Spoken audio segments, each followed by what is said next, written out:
Bonjour à tous et à toutes. Je m'appelle Michael et je suis arrivé chez Batch en septembre dernier. Précédemment, j'ai travaillé au product marketing et au product management dans différentes entreprises comme Neolan, Adobe et Content Square. Et je vais vous parler aujourd'hui de ce que nous faisons dans notre équipe de la Squad Engage. Donc la mission de la Squad Engage, elle est assez simple, elle tient en une phrase.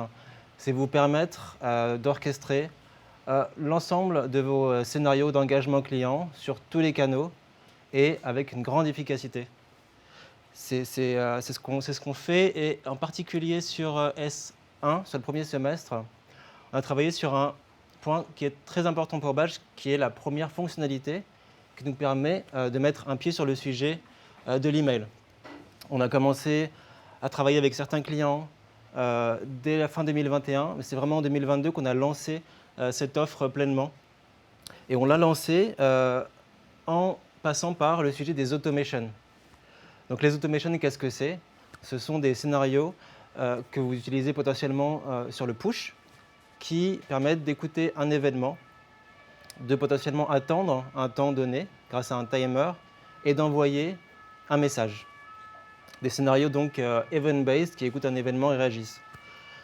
La force de Batch sur ces typologies de scénarios, c'est qu'au-delà de ce fonctionnement de base, on a un certain nombre d'éléments qui vous permettent de mieux contrôler et filtrer ce qui va être envoyé.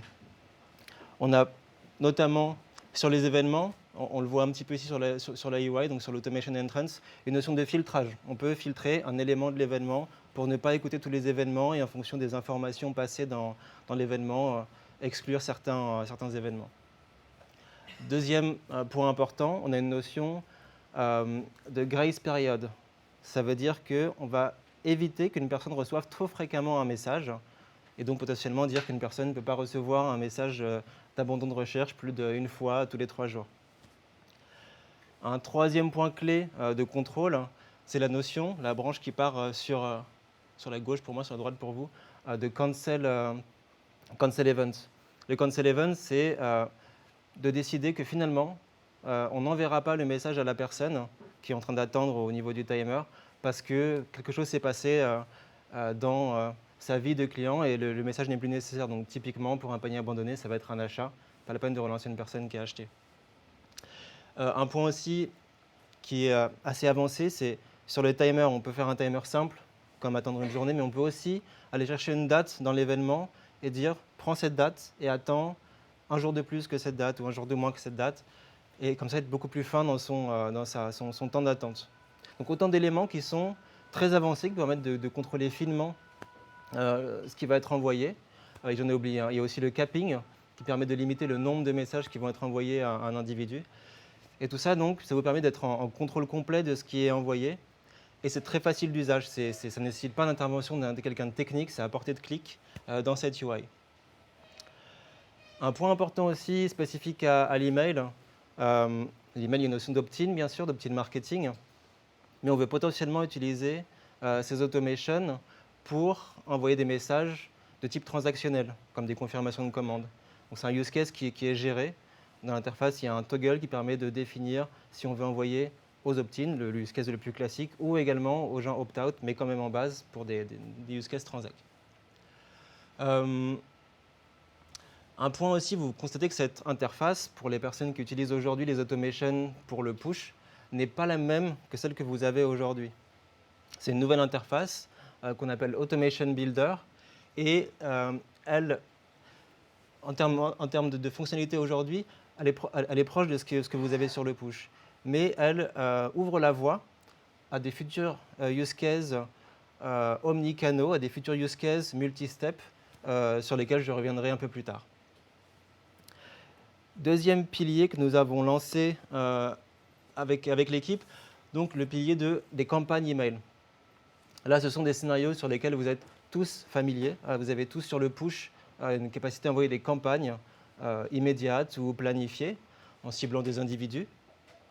Donc les use cases clés, c'est des offres spéciales, des temps forts tels que la fête des mères qui arrive bientôt, ou encore une fois, spécifique email, pouvoir envoyer, qui est un peu niche mais qu'on peut gérer, des envois à toute la base, y compris les opt-out, pour des événements critiques, type par exemple des leaks de bases de données ou des updates de conditions générales de vente qui doivent partir chez tout le monde. C'est des use cases qu'on peut gérer aussi.